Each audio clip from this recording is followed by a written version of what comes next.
Assalamualaikum warahmatullahi wabarakatuh. Perkenalkan, nama saya Yuel Rahmayani, nomor induk mahasiswa 180351003. Saya dari Universitas Pancasakti Bekasi, Fakultas Ekonomi dan Bisnis, Program Studi Akuntansi. Saat ini saya sudah semester 7. Di sini saya akan mempresentasikan mata kuliah akuntansi sektor publik. Dosen pengampu yang saya hormati Bapak Dimas Wicaksono. Di sini kita akan membahas materi tentang anggaran pendapatan dan belanja negara tahun anggaran 2022. Berikut pengantar. Pertanyaan pertama, kalian memiliki uang saku? Uangnya buat apa saja? Untuk belanja kebutuhan pribadi, membeli alat sekolah, transportasi, atau ditabung untuk membeli sesuatu di masa depan, atau diinvestasikan untuk mendapatkan hasil yang lebih tinggi. Artinya, kamu memerlukan perencanaan keuangan agar dapat memenuhi kebutuhanmu. Pertanyaan kedua, pemerintah memiliki uang yang banyak untuk masyarakatnya, dan pemerintah pasti melakukan perencanaan keuangan untuk membiayai itu semua, bukan? Perencanaan keuangan di tingkat negara oleh pemerintah kita mengenal dengan istilah APBN. Sebelum membahas anggaran pendapatan dan belanja negara tahun anggaran 2022, ada baiknya kita membahas pengertian, tujuan, dan fungsi APBN terlebih dahulu. Pembahasan pertama yaitu pengertian APBN. Pengertian APBN adalah rencana pengeluaran dan penerimaan negara tahun mendatang yang dihubungkan dengan rencana dan proyek jangka panjang. Secara khusus, pengertian APBN adalah mengacu pada pasal 23 ayat 1 Undang-Undang Dasar 1945 atau perubahan. Disebutkan APBN adalah pengelolaan keuangan negara setiap tahun yang ditetapkan dengan undang-undang.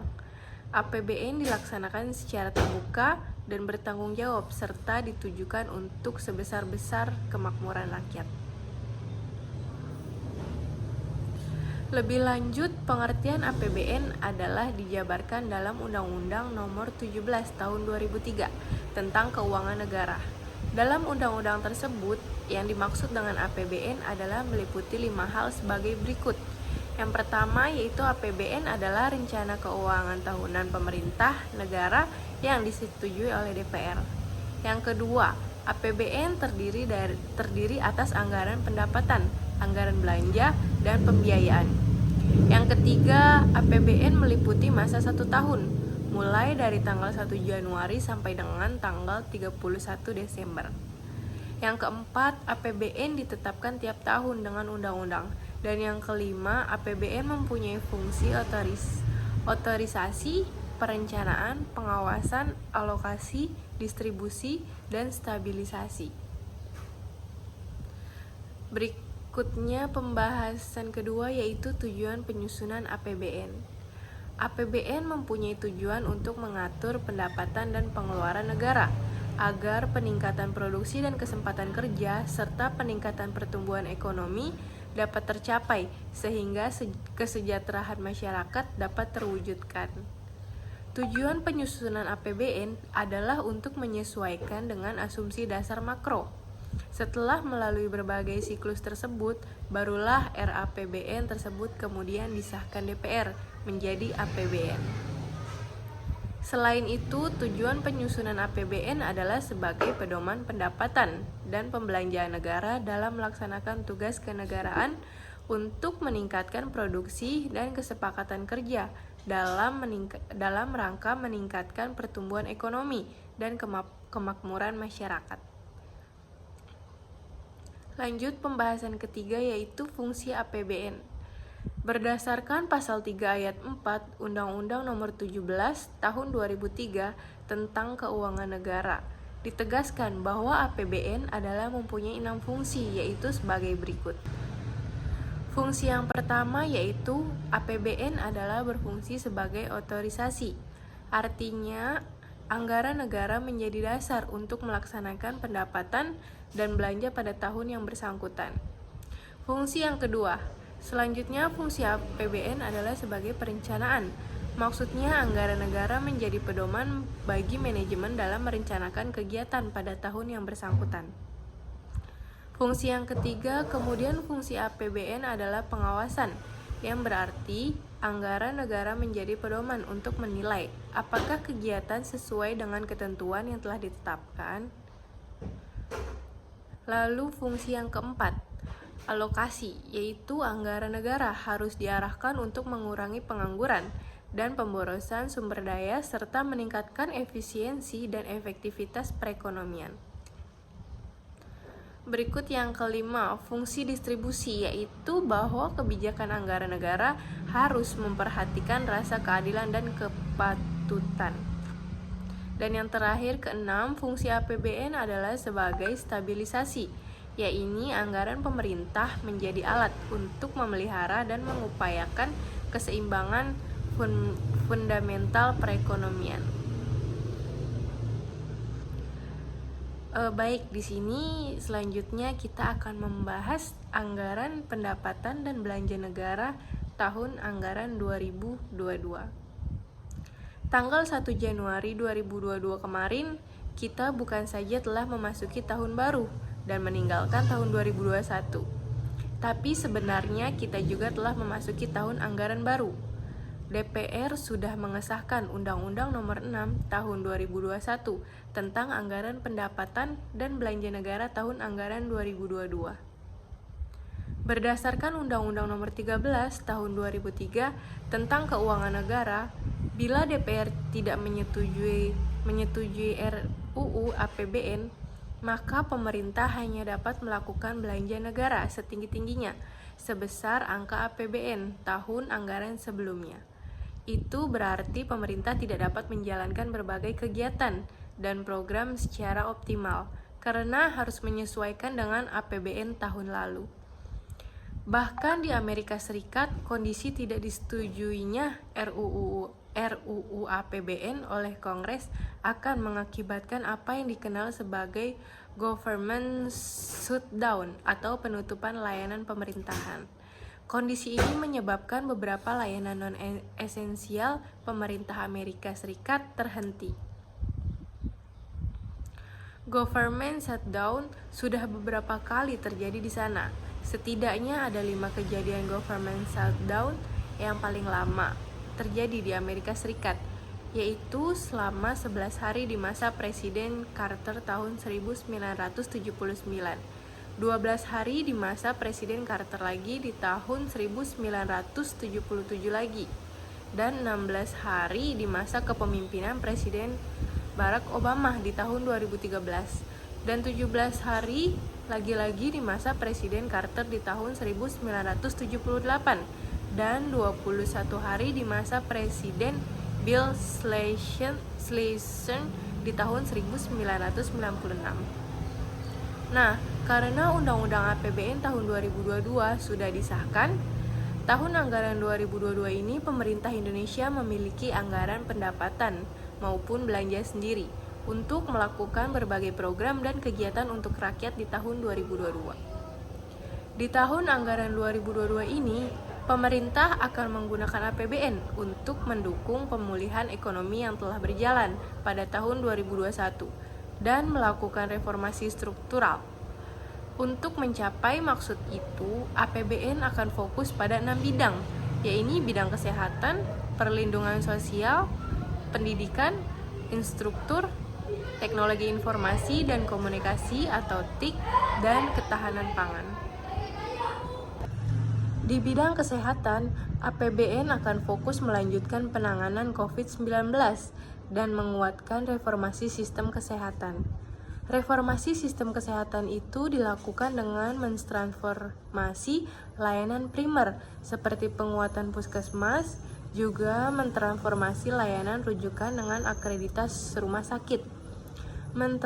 Mentransformasi ketahanan kesehatan dengan meningkatkan kemandirian serta pengembangan TI dalam layanan kesehatan. Fokus APBN pada bidang perlindungan sosial dengan memberikan perlindungan kepada masyarakat dan tenaga kerja, menurunkan kemiskinan, meningkatkan kesejahteraan, dan pembangunan sumber daya manusia. Di bidang pendidikan, APBN akan fokus meningkatkan kualitas sumber daya manusia dengan cara menguatkan PAUD, menguatkan sekolah teladan percontohan, mengintegrasikan ketersediaan layanan pendidikan, menyediakan platform pembelajaran berbasis teknologi, dan mewujudkan program Merdeka Belajar. Fokus di bidang instruktur dengan memenuhi ketersediaan layanan dasar, meningkatkan produktivitas, serta penyelesaian proyek prioritas dan strategis. Juga akan melakukan sinkronisasi dan integrasi pendanaan antara kementerian, lembaga negara, pemerintah daerah, BUMN, dan swasta. Kemudian di bidang TIK, APBN fokus untuk mempercepat penyediaan struktur TIK dan transformasi digital nasional dengan cara membangun dan mengembangkan instruktur TIK untuk pemerataan akses dan konektivitas broadband di seluruh wilayah Indonesia, serta membangun pusat data nasional dan mengimplementasikan sistem pemerintahan berbasis elektronik atau SPBE. Lalu di bidang ketahanan pangan, fokus mendorong peningkatan produksi komoditas pangan dan revitalisasi sistem ketahanan pangan, yaitu dengan meningkatkan keterjangkauan dan produktivitas dan pendapatan petani dan nelayan, dan mengembangkan kawasan sentra produksi pangan atau food estate. Dan terakhir di bidang pariwisata, dengan mendorong pemulihan sektor pariwisata dan pengembangan destinasi wisata prioritas, dengan mempercepat pembangunan 5 destinasi pariwisata super prioritas, yaitu Danau Toba, Borobudur, Mandalika, Labuan Bajo, dan Likupang pada APBN tahun 2022. Anggaran belanja negara dialokasi sebesar Rp2.714,2 triliun. Pendapatan negara untuk membiayai belanja tersebut direncanakan sebesar Rp1.846,1 triliun dari penerimaan perpajakan sebesar Rp1.510 triliun, penerimaan negara bukan pajak atau PNBP sebesar Rp335,6 triliun, dan penerimaan hibah sebesar Rp0,6 triliun. Lalu ada penerimaan dari pos pembiayaan untuk menutup defisit anggaran sebesar Rp868 triliun. Sumatera Selatan sendiri mendapat alokasi anggaran belanja negara dalam APBN tahun 2022 ini sebesar Rp26,91 triliun. Anggaran belanja ini terdiri dari belanja pemerintah pusat dan belanja transfer ke daerah dan dana desa atau TKDD. Anggaran untuk belanja pemerintah pusat di Sumatera Selatan adalah sebesar Rp13,2 triliun. Alokasi belanja ini tersebar pada 521 satuan kerja di 41 kementerian negara atau lembaga di Sumatera Selatan. Sedangkan alokasi anggaran TKDD sebesar Rp26,91 triliun untuk 17 pemerintah kabupaten atau kota dan 1 pemerintah provinsi di Sumatera Selatan. TKDD ini terdiri dari dana bagi hasil atau DBH sebesar Rp6,59 triliun, dana alokasi umum atau DAU sebesar Rp11,56 triliun, dan alokasi khusus atau DAK fisik sebesar Rp1,84 triliun, DAK non-fisik sebesar Rp4,2 triliun, dana insentif daerah atau DID sebesar Rp138,13 miliar, dan dana desa sebesar Rp2,55 triliun. APBN di Sumatera Selatan ini juga fokus pada 6 bidang di atas untuk mendukung tujuan APBN nasional dalam melanjutkan dukungan pemulihan ekonomi dan melakukan reformasi struktural. Semoga APBN 2022 dapat optimal mewujudkan pembangunan, menghasilkan sebagai barang atau jasa, serta program yang berguna dan bermanfaat sebesar-besarnya bagi rakyat Indonesia. Selamat